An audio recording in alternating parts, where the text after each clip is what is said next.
Assalamualaikum warahmatullahi wabarakatuh. Untuk kebijakan pengadaan CASN Formasi tahun 2022 Kementerian Agama Republik Indonesia. Untuk kebijakan pelaksanaannya merupakan kebijakan nasional dan kebijakan Kementerian Agama. Untuk alokasi formasinya itu adalah untuk tenaga pendidik, tenaga keagamaan, dan tenaga fungsional.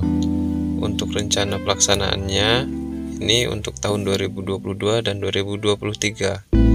Sementara untuk landasan hukumnya, CASN tahun 2022 itu ada pada Undang-Undang 5 tahun 2014, PP 49 tahun 2018 dan sebagainya. Dan untuk pengadaan CASN tahun 2022 Kementerian Agama ini adalah termasuk dalam 5 prioritas kerja Presiden Jokowi periode 2019-2024. Yaitu dimana untuk poin pertama pembangunan sumber daya manusia.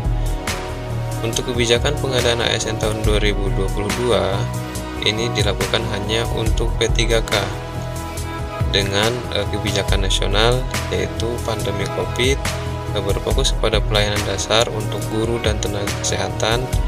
Ini juga keberpihakan kepada XTHK2 dan untuk gaji dan tunjangannya juga akan dilaksanakan untuk sesuai dengan kebutuhan ASN. Hal-hal yang perlu menjadi catatan pemahaman bersama ini mulai dari pendaftaran. Jadi pendaftaran P3K tidak hanya untuk tenaga honorer, tetapi umum juga dapat melamarnya. Untuk perjanjian kerja, jadi P3K ini memakai sistem perjanjian kerja. Selain daripada itu, ada beberapa hal yang perlu menjadi catatan dan pemahaman, mulai dari P3K dan tenaga honorer, kedudukan, Perpres 38 tahun 2020, PP 49 tahun 2018, dan seleksi. Untuk menjadi P3K ini harus melalui tahap seleksi, jadi tidak otomatis langsung masuk dalam kuota P3K. Ini merupakan salah satu kebijakan nasional yang harus kita sambut dengan baik. Untuk arah kebijakan dan strategi nasional ini yang menjadi mandat RPJMN Kepala kepada Kementerian Agama, di mana Kementerian Agama harus menjadi motor penggerak implementasi moderasi beragama. Dalam hal ini Kementerian Agama sebagai salah satu yang mempunyai kebijakan.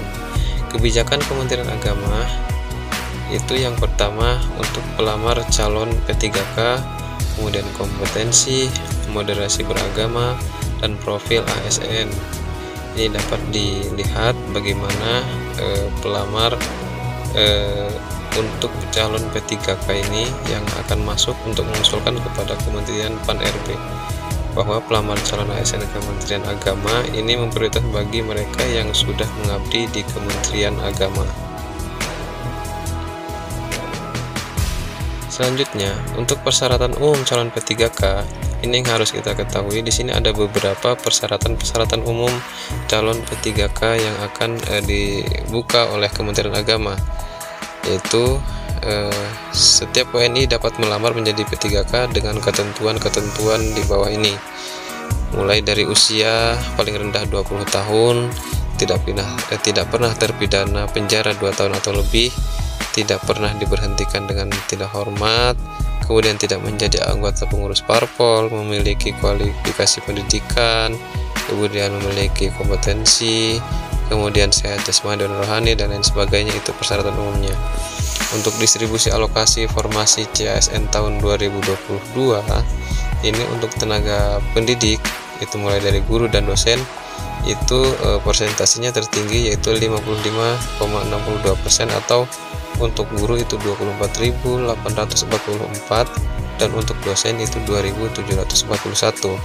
Kemudian untuk tenaga keagamaan mulai dari penyuluh agama dan penghulu itu berada pada persentasi 29,70% dan seterusnya.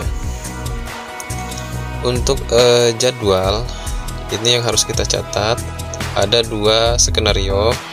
Jadi perkiraan skenario pertama untuk jadwal pelaksanaannya mulai dari pengumuman seleksi dari 16 sampai 30 November ini silahkan dilihat dan dicatat, sampai dengan seleksi administrasi, kemudian pengumuman hasil seleksi administrasi, kemudian ada di sini yang harus kita ketahui juga untuk pelaksanaan seleksinya itu dari 8 Januari sampai 6 Februari 2023.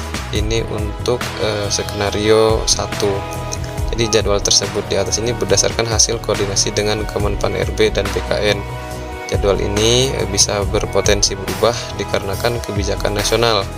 Sampai hari ini masih menunggu jadwal resmi yang akan diterbitkan oleh Kementerian Pendayagunaan Aparatur Negara, Reformasi Birokrasi dan BKN. Dan untuk perkiraan skenario kedua itu juga ada, silahkan dilihat saja.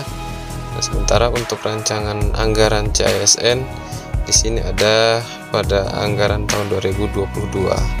Jadi itu untuk informasi terkait tentang pembukaan P3K Kementerian Agama Republik Indonesia yang kita tunggu-tunggu selama ini akhirnya bisa keluar juga. Mudah-mudahan informasi ini dapat bermanfaat. Demikian dari saya, salam edukasi, salam pendidikan. Wassalamualaikum warahmatullahi taala wabarakatuh.